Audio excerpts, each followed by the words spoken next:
All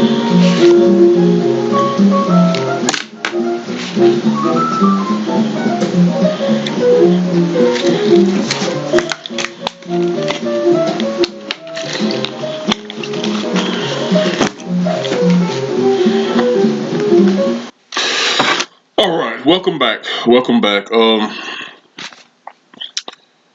I had to take some sinus medication, and so I'm gonna do this show the day after college football rivalries, even though they started, I want to say, Thursday, Friday. It's been a beautiful weekend of football, but I took some sinus medicine, and I am going to do this show.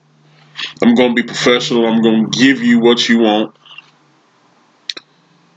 and then I'm gonna go sit on my black ass and rest for the rest of the weekend. Uh, y'all, as old Keith Jackson used to say, old Keith Jackson, the college football broadcaster, whoa, Nelly. What a weekend. What a weekend in college football. And even though I'm going to dedicate this primarily to the SEC, I'm going to start with Michigan and Ohio State. Now, regardless of where you come from, if you're a college football lover, you know what you're going to respect other rivalries in other parts of the country. I saw something on ESPN where it was five former college and NFL guys, and they was all giving their rivalries, what they thought, in their opinion, the greatest rivalries of college football. Period. And of course, you had the two guys out of California. One said UCLA and USC or Arizona State, Arizona, and I want to say Washington State. Totally understandable. That's his part of the country. I get it. You had one guy who basically said, and I think he was actually from the Southwest, but he said, bar none, Michigan, Ohio State. One guy said Michigan and Notre Dame. I get it. Matter of fact, I would say Michigan, Notre Dame, in my opinion, is up there. It's in the top 10 for me. The Michigan Ohio State area, I mean, the Michigan Ohio State game, I'm going to go back to when I was a kid, and it didn't ring any bells for me. It was a Big Ten game that meant something, but it was just another game for me. Now, for one of my high school teammates, he was from Kalamazoo, and he didn't think that way. Ohio State, Michigan was a big deal. Pretty much like we look at Alabama and Auburn down here in Alabama. Now, with all that said, there's rivalries everywhere. We all love them, but I want one person on this earth, or whoever watches this, you get with your friends and talk to their friends, and I want one person on this earth to tell me that in these United States of America, football outside of the SEC is meaningful. It's a religion. I heard this woman say yesterday. It was about 4:30 yesterday. She came in with some guy, and he was like, "Will you get offended if I say I'm an Auburn fan?" Because I had on my Alabama hat, my Alabama shirt. I had everything Alabama on yesterday. He said, "Would you get offended if I tell you I was an Auburn fan?" I looked at him like, "Please, I'm not in the mood. Trying to watch football. I'm not in the mood." And I heard her say, "I tried to tell you, baby. Down here, football is a religion." Well, I'm not from down here. I'm from where he said Arizona somewhere. I can't remember. And out of all that just happened, I realized something what she said, and she was correct. In the South, football is a religion. We believe in worship God. We love our families, but football comes after that. So it's serious down here. And this weekend was serious. And we're gonna start with the Ole Miss Mississippi State Egg Bowl. Didn't watch it. Told you I wouldn't watch it. But the news surrounding Ole Miss, to me, overshadowed the game, overshadowed the rivalry. As a matter of fact, it has pissed a lot of people off, and I'm included for this past week, about Lane Kiffin. That could have been handled differently. But whether he stays or goes, it's not going to change the price of tea in China. It's not. I can care less. But it overshadowed the game, and that's a terrible thing, because Mississippi State's not a horrible team. They're not bottom of the barrel. They just need one or two more pieces to the pie, pieces to the puzzle, and that'll be a good team. But they lost to Ole Miss 38-19 yesterday. The game that I did watch, Texas A&M. I'm gonna tell you something, and I think this is the second time I've said this about Texas A&M this season. To play a 11:30 a.m. Central game, and they base it out of the East. They basically that was 12 o'clock or 12:30 Eastern, but in Texas it's 11:30. That's hard. That's hard to get up that early in the morning to play football. And I remember when I played the boys club, we had to play at 7, 8 o'clock in the morning, 9 o'clock in the morning. Dude, that was torture. Oh, torture. But Texas beat Texas A&M 27-17. Good game. I think Texas has picked it up a notch. I do think they're one of the best football teams in college football. Texas A&M got exposed. I really think they got exposed by, who was it? Was it South Carolina or Mississippi? I think it was South Carolina, when they had them down 30-10 or something like that going into halftime, and they came back to win it 31-30 or something like that. They got exposed then. I don't think Texas A&M will be a favorite to win a national championship this year. I just don't see it. They're not there. They're not that team. Georgia Tech. Listen, Georgia, just like Texas, is probably playing the best football in college football right now of the season. They beat Georgia Tech 16-9. Georgia Tech, they're probably going to a bowl game. I hope a lot of guys are stay and play. Not a bad team. I always thought about Georgia Tech in the ACC like Vanderbilt in the SEC. That's an academic school. A lot of nerds. They didn't pay attention to athletics and sports, but Georgia Tech had a good team this year, man. Very good team this year, and I'm thankful. They're right up the road in Atlanta. So this is one of the first years I can't stand going into the city of Atlanta, but one of the few years that I haven't driven by Georgia Tech just to look at the facilities. You can easily see the football game from the highway. I'm gonna make sure I do that next year. I'm not a fan of Georgia Tech, but I don't hate them. Just like I could go up the road and watch Jack State play. That's what I feel about Georgia Tech. I could go off the road and watch them, for some good football. But I wish both teams well. I think Georgia, just like Texas. Well, I don't know if Texas is going into the playoffs or not, but Georgia's going in. They're going in this SEC championship game. They will beat Alabama, and they will go into the college football playoff with with some good momentum. Let's put it to you like that. Clemson, South Carolina. This doesn't surprise me. South Carolina was not a bottom of the barrel team this year. They actually had some good players, some good schemes. They just didn't have the pieces like Mississippi State to put it all together.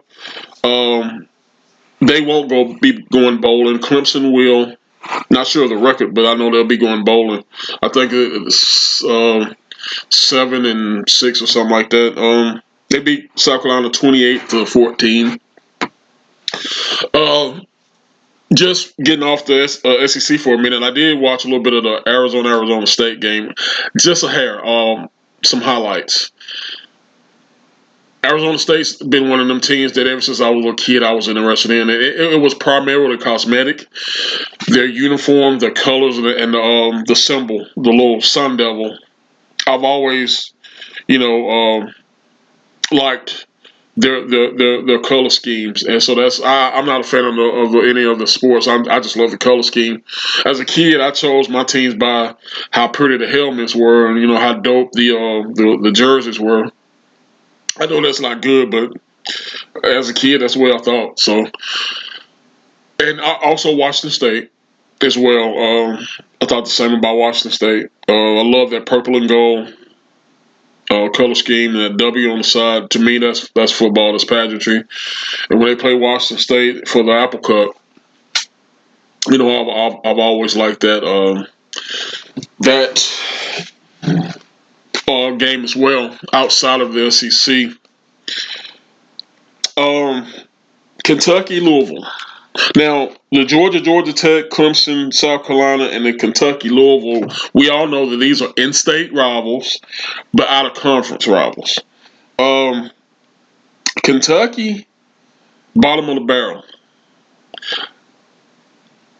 Kentucky's bottom of the barrel. I hate to say that because I'm a fan of Mark Stoops. Kentucky actually had a lot of players that come in from transfer from other teams that I actually liked. Kentucky's bottom of the barrel. And they were humiliated by Louisville 41-0 yesterday. 41-0. Didn't watch the game. Kept up with it on the monitor while I was watching other games. Humiliated, man. Bottom of the barrel, Kentucky. Don't know what they're going to do with the coach. I wouldn't get rid of Mark Stoops, even though he hasn't done too much of anything since he's been there. Kentucky's not a football school; it's a basketball school. So therefore, the priority is not on football. So you leave him alone, let him get some players in there, and try to keep them in there for a while. Pay him a little bit of money, let him gel in the system, and maybe he can one day have a competitive team. I don't know. Arkansas, Mizzou. This game was traditionally, I don't know about it being a rival. Like I said, in my day, and my brain is all cloudy now. In my day, I don't remember Missouri and Arkansas being rivals. Um, I do know they were in the Big Eight conference at one point. I think Arkansas may have been in the Southwest Conference. I don't remember these two schools being rivals. But I will say about this season, Missouri had a decent season and a damn good team. I think they had a lot of injuries that hurt them bad. They gave their coach an extension to keep him from going to Florida or LSU. Great job, Missouri, on that because I think you got a good coach, Drinkowitz, I think is his name. Arkansas, I think they fired their coach. I think. I'm not sure. Crap happens every day, and I can't keep up with all of it. But I do know that Missouri beat Arkansas 31-17. Arkansas was not bottom of the barrel. Arkansas, in my opinion, was on the same level as Mississippi State, with less talent than Mississippi State, less talent than South Carolina. But they weren't bottom of the barrel. When you have teams like Arkansas, you can have an all-world offense and a terrible defense, just like Auburn. Auburn's defense, a lot of them guys going to be playing on Sundays. The offense is horrendous. Horrendous. And I think Kentucky beat Auburn. So that means that, when it comes offensively, Auburn's just as bad as Kentucky, bottom of the barrel. I hate to say that. But yeah. But Arkansas, don't know if they'll improve next year. Mizzou should. They do good in the transfer portal. And they also do good in recruiting. So I do expect Missouri to be middle of the pack, like always in the SEC. LSU, Oklahoma. I did watch this game. I watched every damn bit of it. I was pulling for LSU. Uh, Good game. Probably one of the best games of the day. 17-13, Oklahoma beats LSU. LSU is looking for a new coach. This all with the Lane Kiffin scandal. I don't want to get into that. I don't. But I will say this. Yesterday, if I was a betting man, I would be putting stock in my Charles Schwab right now. I would be putting money in my Charles Schwab brokerage account right now because everything. Now, I don't do predictions. I try not to. I'm a football guy. I go by my football intellect and my analytics. My brain is like that computer that the BCS uses, and that I use it now in a playoff thing. That's my brain. I put A, B, C, and D together. I know football, and if I was a betting man, I'd be rich right now. My brokerage account would be sitting pretty damn good. Listen, I'm not the smartest cat. I'm not the brightest bulb in the box. Not the brightest crayon in the box. But I know football. I can't tell you if you put pink and yellow paint together, you'll get red. I can't. I'm not a chemist, but I know football. And there's not too much in this world that I know other than football. So with that being said, I pretty much got most of these games right. I pretty much got most of the games right for the whole season. When you put A, B, C, and D together, you can't be wrong. The numbers don't lie. They don't. Numbers don't lie. And my brain puts football numbers together because when I played, I put those numbers together. Just like geometry, when you take angles, just like trigonometry, it, the numbers don't lie. Anyway, let me finish this up before I go out into a real rant. Florida State. Florida, straight mollywop Florida State. I watched a little bit of this game, and it was close there at one point. But, yeah, Florida, just straight mollywop Florida State. Um, Good luck, Florida, on your coaching hire. I think y'all got a guy in mind. I'm glad those guys kept playing all year and didn't stop. I'm thankful for that. Florida State. I think you guys gonna keep Mike Norvell. Good luck to you. That's a good rival in the state of Florida. I think Miami. Can't remember who the heck they played yesterday. I don't even know if they played anybody, but I know Florida State, Miami is a big rival mid-season. Tennessee and Vandy, I watched all of that. Vandy pretty much pulled away. That was good, a close game early. In the state of Tennessee, that's a beautiful rivalry. Vandy, pretty much like Georgia Tech, is academic school, but now they're starting to pay a little bit more attention to sports and athletics. Thank goodness. But Vandy beats Tennessee 45-24, which brings us to the Iron Bowl. Damn good game. I didn't expect 27-20. I did not. I expected more of a 14-7.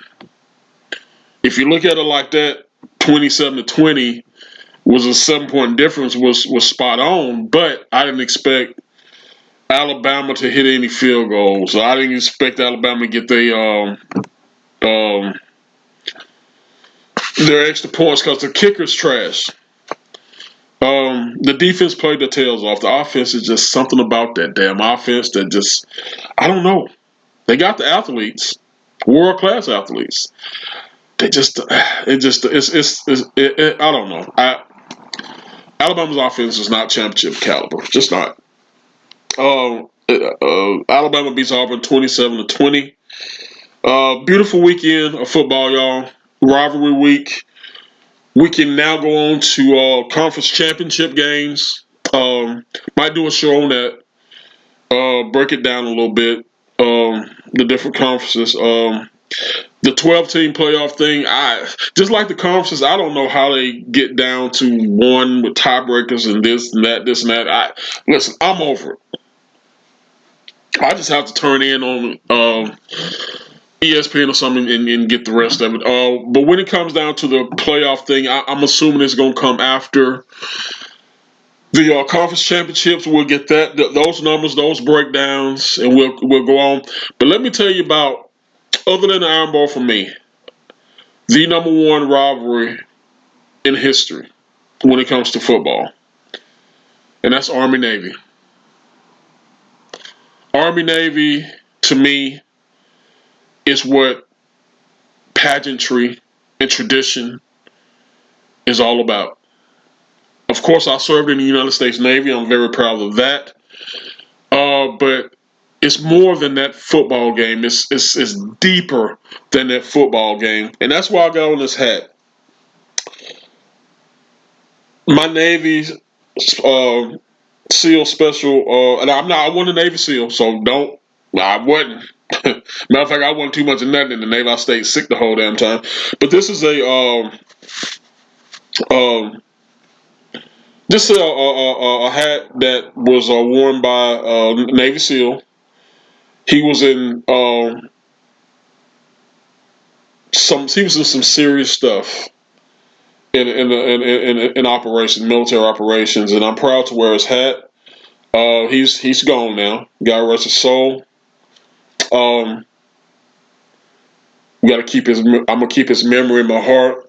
But I wore this because I was gonna do the rivalry thing, and we know one of the greatest rivalries of all time is Army Navy, and I will be wearing this hat. Wear it like a sailor.